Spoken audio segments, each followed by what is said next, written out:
Assalamualaikum warahmatullahi wabarakatuh. Perkenalkan nama saya Diosi Putri Arlita dengan NPM G1A023012. Pada video kali ini saya akan membahas materi slide yang berjudul Neural Model and Network Architectures untuk mata kuliah Artificial Neural Network dan juga lembar kerja mahasiswa. Baiklah, langsung saja.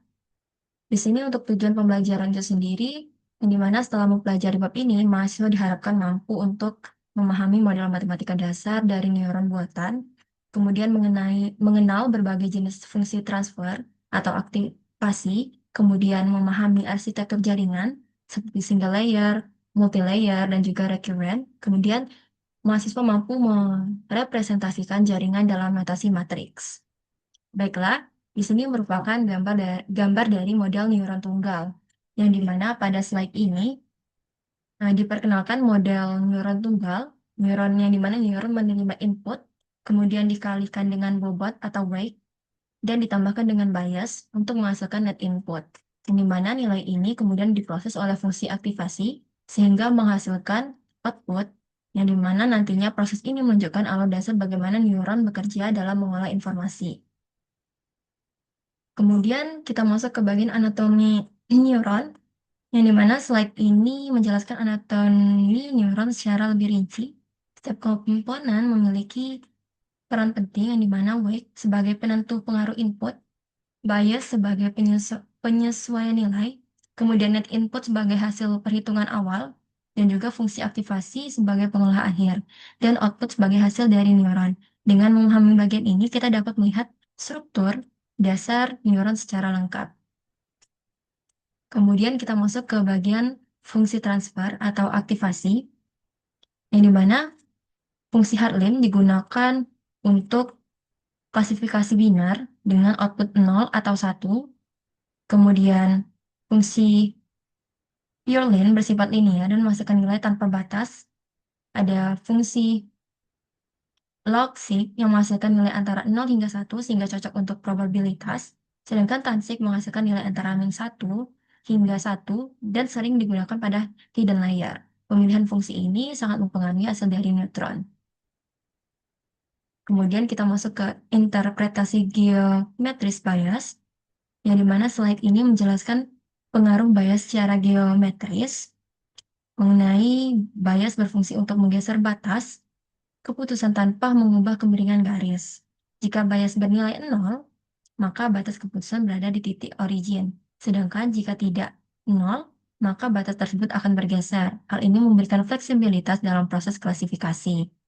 Yang dimana misal A sama dengan Hartlim, W dikali P ditambah bias, yang mana garis batas atau decision boundary terjadi saat N sama dengan 0. Kemudian, W dikali input ditambah bias sama dengan 0, menghasilkan P sama dengan min bias dibagi dengan weight, di mana kasus B sama dengan 0, batas P sama dengan 0 melewati origin, kemudian ada kasus B tidak sama dengan 0, di mana batas bergeser ke min B, atau min bias dibagi dengan weight itu fleksibilitas posisi, yang dimana bias memungkinkan neuron menggeser fungsi transfer ke kiri atau ke kanan tanpa mengubah kemiringannya.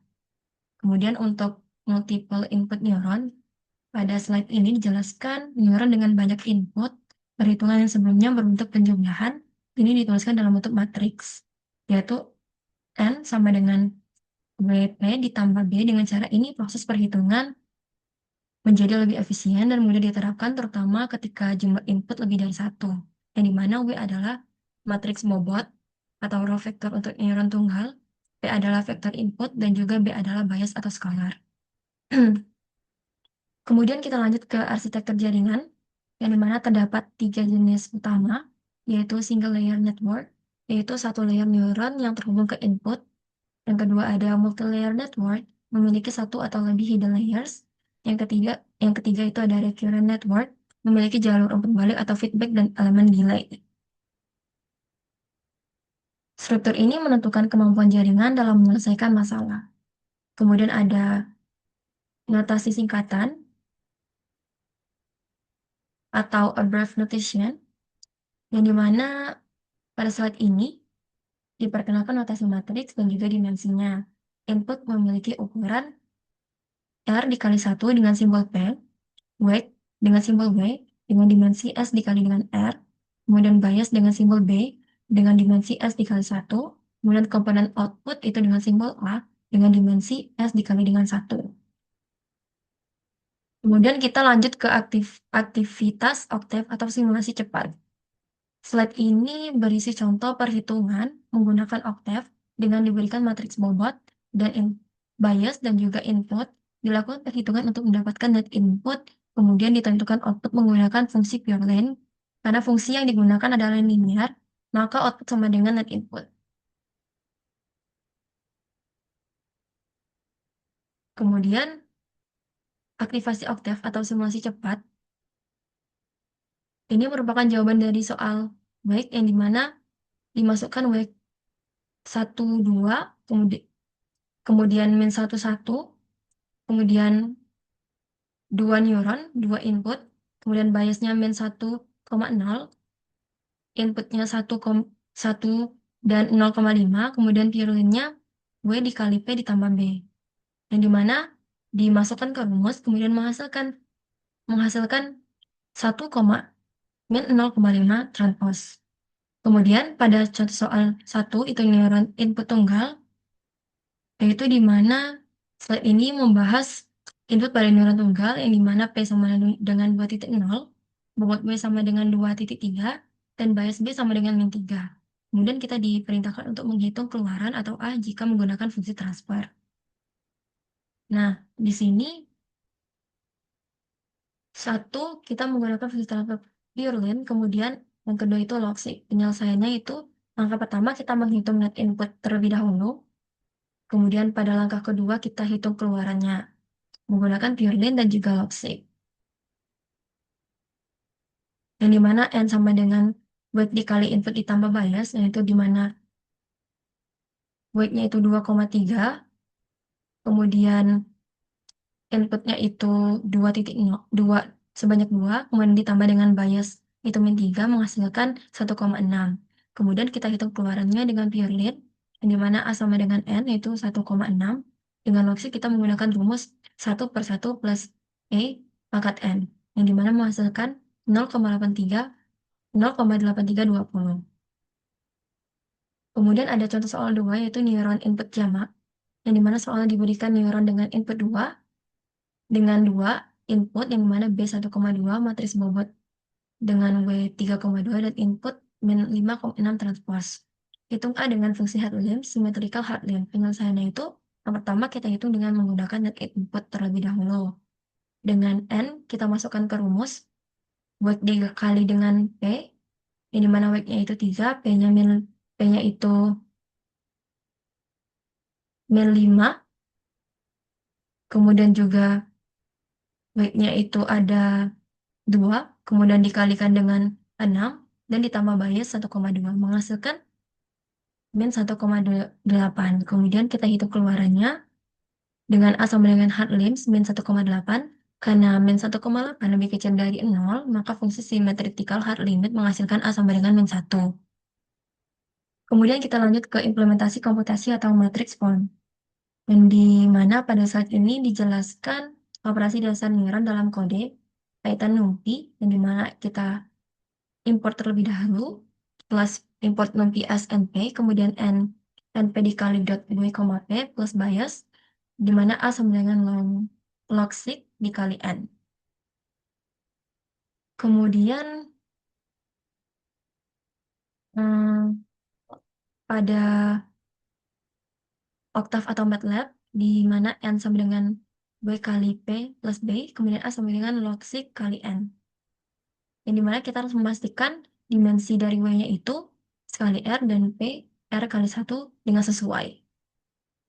Kemudian aktivitas pemrograman atau tugas. Di sini ada lembar kerja seksi C untuk detail tugas membuat fungsi myNeuron. Kemudian diperintahkan untuk membuat plotting fungsi aktivasi atau visualisasi. Kemudian simulasi jaringan multilayer. Kemudian yang terakhir ada desain gerbang logika N dengan satu neuron, dengan tujuan untuk menghubungkan teori matematika dengan eksekusi koordinata. Kemudian kesimpulan dari materi slide ini yaitu neuron buatan adalah blok bangunan datar. Pilihan fungsi transfer menentukan kemampuan neuron. Arsitektur atau jumlah layar dan koneksi menentukan kompleksitas dan masalah yang bisa diselesaikan. Notasi matriks sangat membantu dalam melakukan perhitungan dalam skala besar. Baiklah, saya lanjut untuk membahas tugas mandiri mahasiswa, yaitu lembar kerja mahasiswa worksheet. Di sini ada anatomi neuron tunggal. Soalnya, perhatikan diagram model neuron di bawah ini. Dengan kita diperintahkan untuk mengisi label kosong. Di situ ada A, B, C, D, E. Kita isi dengan parameter yang tepat. Yang dimana untuk jawabannya itu sendiri, A merupakan weight, B merupakan bias, C merupakan net input, D merupakan transfer function, dan simbol E itu merupakan output. Baiklah, kita lanjut ke lembar kerja diskusi. Di soal 1 itu kita diminta untuk menjelaskan apa yang dimaksud dengan parameter weight, bias, dan transfer function pada sebuah model neuron buatan tunggal. Bagaimana ketiganya saling berinteraksi menghasilkan keluaran. Nah, untuk penjelasan weight itu sendiri merupakan bobot atau kekuatan hubungan yang menentukan seberapa besar pengaruh input terhadap neuron. Untuk bias dengan simbol B, yaitu parameter yang berfungsi untuk menggeser fungsi aktivasi ke kiri atau ke kanan sehingga neuron tetap dapat aktif meskipun input bernilai 0. Kemudian untuk transfer function, itu disimbolkan dengan F, memiliki arti fungsi yang mengubah nilai net input menjadi output tertentu, misalnya untuk membatasi nilai atau memberikan sifat non-linear. Di mana interaksi ketiganya itu, ketiga parameter tersebut berinteraksi melalui persamaan A sama dengan F dikali weight dikali input ditambah bias, di mana input P dikalikan dengan weight menghasilkan weight dikali P, kemudian ditambahkan bias B menghasilkan net input, N weight dikali P ditambah dengan bias. Nilai N diproses oleh fungsi aktivasi F menghasilkan output A. Kemudian, soal kedua, jaringan saraf dapat menggunakan berbagai macam fungsi aktivasi, seperti Pirlin, Hartlin, dan Loxi. Kemudian kita diberikan soal untuk menjelaskan mengapa kita memerlukan fungsi aktivasi nonlinear seperti logic pada arsitektur multilayer dibandingkan dengan hanya menggunakan fungsi Pirlin di semua layer. Nah, yang dimana jika jawabannya dari soal ini, jika semua layer pada jaringan saraf menggunakan fungsi linear atau Pirlin, maka kombinasi beberapa layer tersebut secara matematis tetap setara dengan satu layer linear saja. Akibatnya, jaringan tidak mampu mempelajari pola yang kompleks atau hubungan non-linear. Oleh karena itu, diperlukan fungsi aktivasi non-linear seperti logic atau sigmoid agar jaringan saraf dapat mempelajari pola yang lebih kompleks. Misalnya, pemisahan data yang tidak bisa dilakukan dengan garis lurus. Nah, yang mana ini merupakan fungsi dari logic, yang dimana 1/1 plus n pangkat min n. Fungsi ini mengubah nilai input menjadi rentang antara 0 hingga 1, sehingga sangat cocok digunakan untuk proses klasifikasi dan prediksi probabilitas. Soal ketiga yaitu geometric interpretation, yang dimana diberikan fungsi A Hartlib baik dikali P tambah bias, A jika W sama dengan 1 dan B sama dengan 0, sketsakan grafik A terhadap P untuk min 3 kurang dari P kurang dari 3. B jika B diubah menjadi min 1 ke arah mana grafik tersebut bergeser, jelaskan dampaknya terhadap decision binary. Di sini kita diketahui fungsi A sama dengan Hartlib, W dikali P plus bias. Jika W sama dengan 1 dan B sama dengan 0, maka Hartlib, P, A sama dengan 0, P lebih kecil dari 1, kemudian 1, P lebih besar dari 0. Sketsa grafiknya, untuk P lebih kecil dari 0, nilai A sama dengan 0. Untuk P lebih besar dari 0, nilai A sama dengan 1. Yang dimana terjadi loncatan atau step di P sama dengan 0. Decision boundary berada di P sama dengan 0. Jika B sama dengan min 1, A atau Hartlibnya itu sama dengan P min 1. A sama dengan untuk A untuk 0 itu P lebih kecil dari 1. Untuk 1 itu P lebih besar dari sama dengan 1. Perubahan grafik bergeser ke kanan sejauh 1 satuan. Decision boundary berpindah dari P0 menjadi P1. Dampak terhadap decision boundary, bias B menggeser posisi batas keputusan. Dengan B-1, input harus lebih besar agar menghasilkan output 1. Hal ini mengubah aturan klasifikasi pada neuron. Kemudian, soal 4 itu menganalisis, bandingkan arsitektur feed-forward network berlapis jamak atau multilayer dengan arsitektur recurrent network. Analisis bagaimana keberadaan delay atau integrator pada recurrent network mempengaruhi kemampuannya dalam memproses informasi berdimensi waktu atau time series. Jawaban dari soal ini, feed-forward network berlapis gamma adalah arsitektur jaringan saraf dengan aliran informasi atau informasi satu arah dari input ke output tanpa adanya feedback, sehingga tidak memiliki memori. Setiap data diproses secara independen, sehingga jaringan ini lebih cocok untuk data statis. Sebaliknya, recurrent network memiliki koneksi balik serta elemen delay atau integrator yang memungkinkan jaringan menyimpan informasi dari waktu sebelumnya. Hal ini membuat output tidak hanya bergantung pada input saat ini, tetapi juga pada input masa lalu. Keberadaan delay atau integrator memberikan kemampuan memori pada recurrent network sehingga mampu mengenali pola berurutan atau time series dan hubungan antar waktu. Oleh karena itu, recurrent network lebih unggul dalam memproses data temporal seperti prediksi cuaca, suara, dan juga teks. Di sini ada soal kelima, yaitu mengevaluasi, di mana ditugaskan untuk merancang jaringan saraf tiruan yang memprediksi probabilitas curah hujan, di mana rentang nilainya harus selalu di antara 0 hingga 1. Kemudian evaluasi penggunaan fungsi Boolean pada output layar untuk masalah ini. Apakah fungsi tersebut tepat? Jika tidak, usulkan fungsi yang lebih baik dan berikan argumentasi. Kemudian, penggunaan fungsi Boolean pada output layar tidak tepat untuk masalah prediksi probabilitas curah hujan.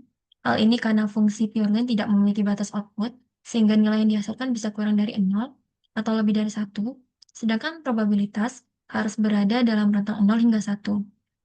Fungsi yang lebih sesuai adalah log atau sigmoid, karena secara alami membatasi output pada rentang 0 sampai 1.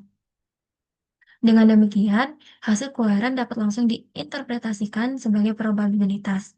Selain itu, sifat non-linear dari fungsi logistik juga membantu model dalam menangkap pola yang lebih kompleks. Dengan alasan tersebut, fungsi logistik merupakan pilihan yang lebih tepat dibandingkan Boolean untuk prediksi probabilitas. Baiklah, sekian presentasi saya pada video kali ini. Wassalamualaikum warahmatullahi wabarakatuh.